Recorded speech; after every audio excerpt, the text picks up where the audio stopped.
Hey everyone, welcome back to my channel. আমি পৌলমী। আজ আবার চলে এসেছি নতুন একটা রান্নার রেসিপি নিয়ে। তো এই রেসিপিটি কিন্তু আমার নয়, এটা আমার মায়ের রেসিপি। তো বেশি কথা না বলে চলো দেখে নেওয়া যাক রেসিপিটা। তো প্রথমেই একটা পাত্রের মধ্যে আমি 1 বাটি পরিমাণে চালের গুঁড়ো নিয়ে নিলাম। আর তার সাথে সাথে আমি হাফ বাটির মতন সুজি, হাফ বাটির মতন ময়দা, আর ওই সম পরিমাণেই চিনির গুঁড়োটা আমি নিয়ে নিলাম। চিনিটা কিন্তু গোটা দেওয়া যাবে না, চিনির গুঁড়ো লাগবে যাতে ফ্রাইং প্যানে খুব ইজিলি উঠে যায় পাটিসাপটাটা। তো দুধের মধ্যে মা খোয়ার মিশ্রণটা দিয়ে দিচ্ছে, তার কারণ খোয়াটা ছিল আমার বাজার থেকে কেনা।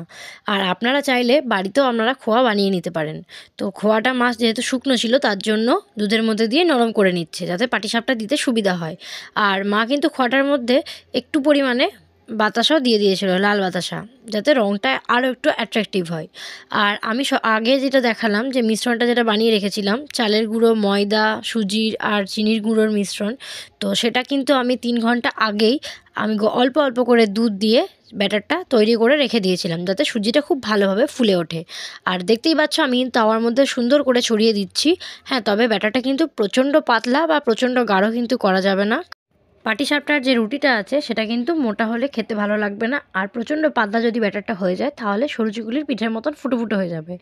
আর পাটিসাপটাতে কিন্তু ফুটো ফুটো হলে চলবে না, এটা পুরোটাই কিন্তু সেম লেভেলে থাকতে হবে। তার জন্য মিডিয়াম আমি গাঢ়টা করে রেখেছি। প্রচণ্ড গাঢ় নয়, প্রচণ্ড পাতলা নয়, মিডিয়াম থিকনেসেই আমি ব্যাটারটা বানিয়ে নিয়েছি।